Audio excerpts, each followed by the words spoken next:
ጓል 36 ዓመት ብርክት ብርሃነ ትማል ሐሙስ ሰዓት 11 ፈረቓን ቅድሚ ቀትሪ Victim, a mother, at the park with her 2 young children.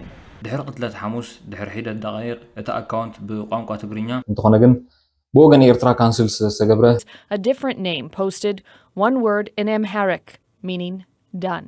ሓለቓ ጋንታ ናይታ ክለብ ኮይኑ ክፃወት ምዃኑ እዩ ተገሊጹ ማለት እዩ። A bad day. Broken my heart. I am not good, very sad. ሰላም ከመይ ትኾኑ ጋይስ ካፊል ሎም ማዓንቲ ዝተፈላለዩ ሓበሬታት እናተመይስና ዘለና ሳብ መወዳእታም ሳይፅንሑ let's go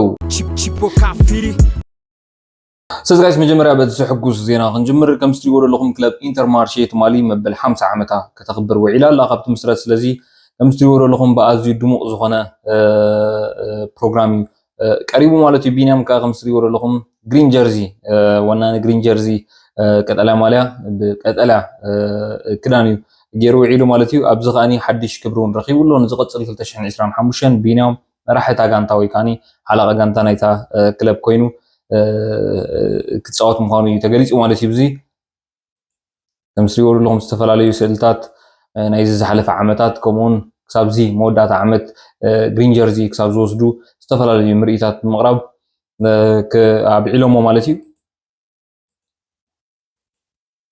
ጆን ጽቡቕ ዕድል ነቢኒ ናብ ካልእ ካብ ስፖርት ከይወፀና ኸኒ ሃገራዊት ጋንታ ኤርትራ ምስ ኢትዮጵያ ኣብ ዝሓለፈ ውሕዳት መዓልትታት ዜና ሰሚዕኩም ኢኹም። ኤርትራ ምስ ኢትዮጵያ ክገጥማ ምዃነን ብካፍ ዝወፀ ሓበሬታት ነይሩ ኣብ ጁባ ኣብ ቀዳማይ ዙር ማለት እዩ። ኣብ ጁባ ከጋጠማ ምዃነን ክልተ ፀወታታት ኤርትራን ኢትዮጵያን ከካይዳ ምዃነን ተሓቢሩ ነይሩ። እንተኾነ ግን ካፍ ባዕሉ ሕጂ እውን ደጊሙ ኤርትራን ኢትዮጵያን ከም ዘይጋጠማ ኤርትራ ካብቲ ፀወታ ከም ዝንሰሓበት ገሊጹ ኣሎ ማለት እዩ። ኣዝዩ ብዙሓት ሰባት ህንጥዩ ዝነበረ ፀወታ ናይ ኤርትራን ኢትዮጵያን ተቋሪጹ ኣሎ ማለት እዩ። ከም ዝፍለጥ ኤርትራን ኢትዮጵያን ዝኾነ ይኹን ዓይነት ፀወታ ካብ ዘይካይዳ ነዊሕ ዓመታት ኮይኑ ኣሎ። ኣይ ቲንክ ኣካይደን እውን ኣይፈልጣን እዩ ምስለኒ ትርፎ ናይ ምሕዝነት ብከምዚ ዓይነት ፀወታ ተሰሪዑ ወይ ከዓ ከምዚ ዓይነት ግጥም ኣካይደን ኣይፈልጣን እየን። ስለዚ ንብዙሓት ሰባት ህንጥዩ ዝነበረ ፀወታ እዩ። እንተኾነ ግን ብወገን ኤርትራ ካንስል ዝተገብረ ከምዘይ ፀወታ ተገሊጹ ኣሎ ማለት እዩ። ኤርትራ ካብ ውድድር ቻምባዓላ ብምእላያ ምስ ኢትዮጵያ ዝነበረ መጻረይ ግጥም ተሰሪዙ።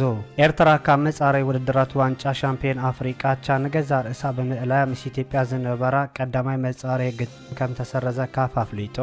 ሃገራን ጋንታታት ኩዕሶ እግሪ ኢትዮጵያን ኤርትራን ክልተ እግረ መጻረይ ግጥመን ካብ ሜዳን ወፃ ካብ ጁባ ደቡብ ሱዳን ከካየድዎ ተወሲኑ ከም ዝነበረ ይፍለጥ።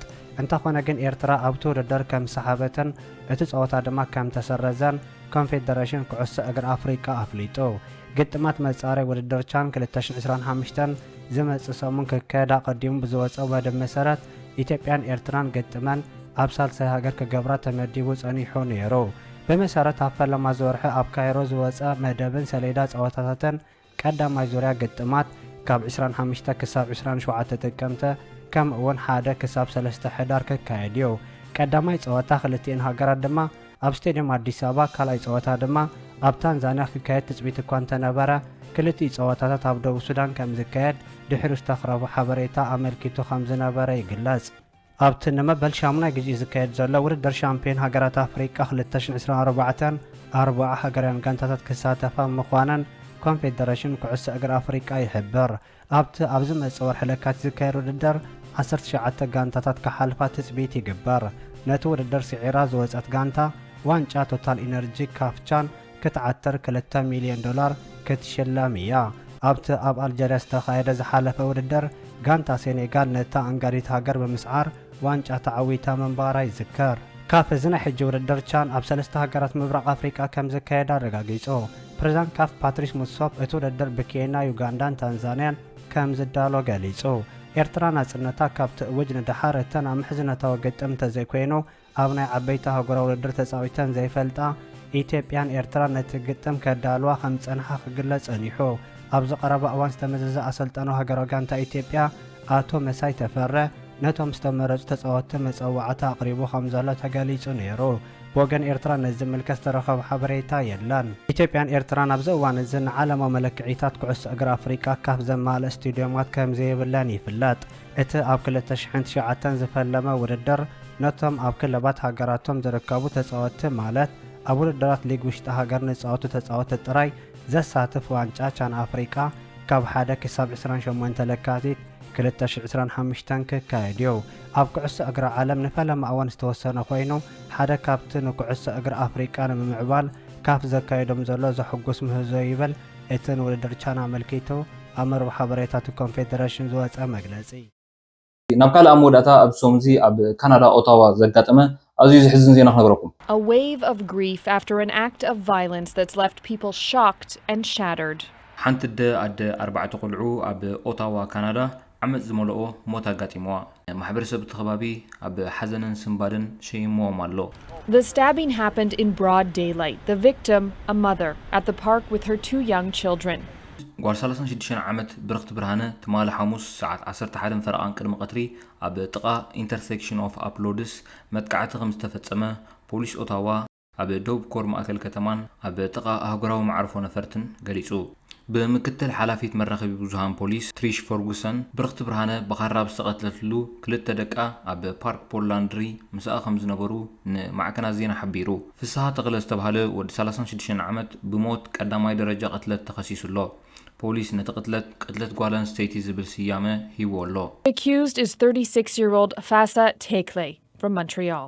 ብርክቲ ንፍስሓ ትፈልጦ ሓፍታ ኣብ ቀረባ እዋን ምስኡ ዝነበራ ርክብ ስለ ዝገደፈቶ እያ ትብል ናይ ቀረባ ዓርኪ ናይቲ ስድራ ሄለን ከበደ ኣባላት ማሕበረሰብ ምንጭታትን ኣብ ሓደ ናይ ፌስቡክ ኣካውንት ናይ ተኽለ ዝቐረበ ምስልታት ዝገልጽ ምዃኑ ኣረጋጊጾም እቲ ሪፖርተር ንሲቢሲ ሬድዮ ካናዳ ዝረኣይዎ ኣካውንት ዝተፈለየ ስም እዩ ዝጥቀም ድሕሪ ቅትለት ሐሙስ ድሕሪ ሒደት ደቂቕ እቲ ኣካውንት ብቋንቋ ትግርኛ ሓንቲ ቃል ለጢፉ ናብ እንግሊዝኛ ምስ ንትርጉሞ እቲ ቃል ዳን እዩ ዝብል On a Facebook account match his appearance minutes after the killing. The account, which uses a different name, posted one word in Amharic meaning done.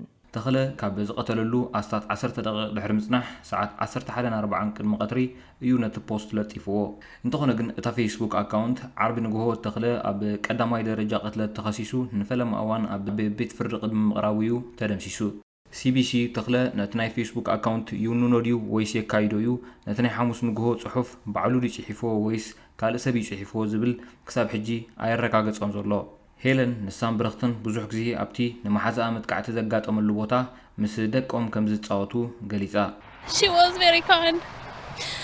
She was very nice. No. The bad day. ኣዝያ ምቅርትያ ልበይ ሲሩኒ ኣዝዩ ዝሕዝን እዩ ኣይርዳእንን እዩ ዝበለት ሄለን ብርክቲ ኣዝዩ ደስ ዘብል ህይወት ከምኡውን ሓዳር ከም ዝነበራ ገሊጻ I didn't sleep last night. I'm broken my heart. I am not good, very sad.